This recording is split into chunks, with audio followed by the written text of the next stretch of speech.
Good morning, students. Class first to subject economics. Today we are doing chapter fifth of your course. Chapter name is elasticity of demand. First of all, we know the meaning. What is elasticity of demand? Demand की लोच, मांग की लोच क्या होती है?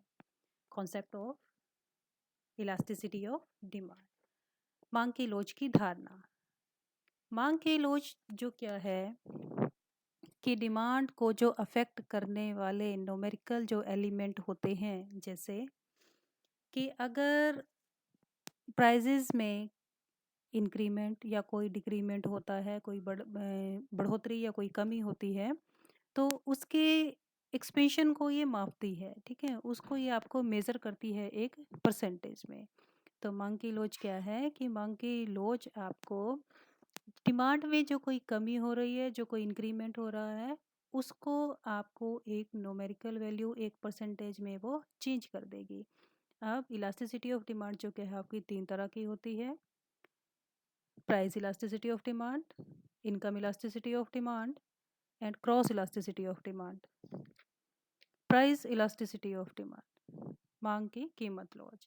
मांग की कीमत लॉज जो क्या है, प्राइस में जितने परसेंट चेंज हुआ है तथा डिमांड में कितना चेंज हुआ है, यानी कि प्राइस के चेंज होने पर डिमांड में क्या चेंज हुआ है, उसको आपको डिफाइन करेगी। अगर प्राइस कम है या प्राइस ज़्यादा है तो डिमांड में कितने परसेंट चेंज हुआ है, इसको हम एक फॉर्मूले से फाइंड आउट कर सकते हैं। Elasticity of demand equals to minus percentage change in quantity demanded, मांगी गई मात्रा में प्रतिशत परिवर्तन, divided by percentage change in price, price में जो चेंज हुआ है। जब आप क्वांटिटी डिमांडेड को प्राइस में जो चेंज है उससे डिवाइड कर देंगे तो मांग की कीमत लोच आपके पास आ जाएगी।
नेक्स्ट है थर्ड यूनिटरी इलास्टिक मांग डिमांड, इकाई लोचदार मांग।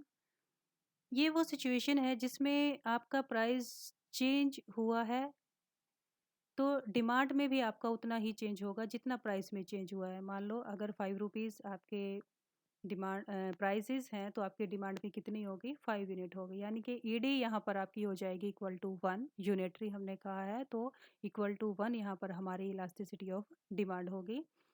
कि अगर प्राइस चेंज होता है, जो आप उस गुड पर जो खर्च कर रहे थे पैसा, वो आपका जो टोटल एक्सपेंडिचर है वो फिक्स रहेगा। ओ एक्स एक्सिस पे आपके क्वांटिटी डिमांडेड है, ओ वाई एक्सिस पे आपके प्राइजेस हैं। जब प्राइस पी है तो कंज्यूमर ने डिमांड की है बी यूनिट की। प्राइस कम होकर के पी वन हो गया तो डिमांड जो क्या है बढ़ कर के हो गई ओ सी। मतलब कि जितने यूनिट्स प्राइस में चेंज हुआ है उतनी ही यूनिट्स जो क्या है आपकी डिमांड की वो इंक्रीज हो गई। डीडी जो है आपका डिमांड कर्व है और यहाँ पर elasticity of demand is equal to 1, इसे हम कहेंगे यूनिटरी इलास्टिक। नेक्स्ट है आपका greater than unitary elasticity of demand, इकाई से अधिक लोचदार मांग। इसका अर्थ है, इसका मीनिंग है कि जितना प्राइस में चेंज हुआ है, ठीक है, आपकी डिमांड जो क्या है उससे ज़्यादा अफेक्ट हो गई। यानी कि आपका जो टोटल एक्सपेंडिचर था वो ज़्यादा बढ़ जाएगा। यानी कि प्राइस तो बहुत थोड़ा सा कम हुआ था और आपकी डिमांड उसके कंपैरिजन में बहुत ज़्यादा बढ़ गई। Go to the diagram. On O X axis quantity demanded and o y axis price of a commodity. When price is p, then demand of consumer OB units. When price decreases and go to P1, then demand will be increases and it will be OC units। यानी कि price में कम change है और आपकी demand जो क्या है उसके कंपैरिजन में बहुत ज़्यादा बढ़ गई है और इलास्टिसिटी ऑफ डिमांड जो क्या है आपकी ग्रेटर देन 1 हो जाएगी। नेक्स्ट चलेंगे less than unitary elasticity of demand, इकाई से कम लोचदार मांग।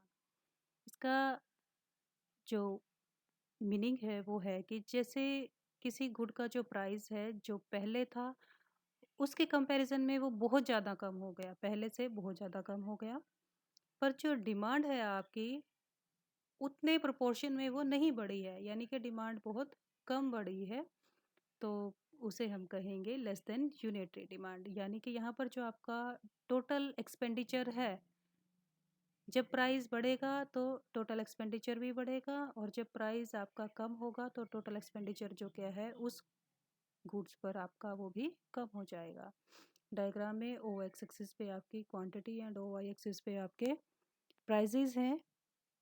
जब प्राइजेज ओ पे यूनिट्स हैं तब आपकी डिमांड जो क्या है ओ बी यूनिट्स हैं यहाँ पर।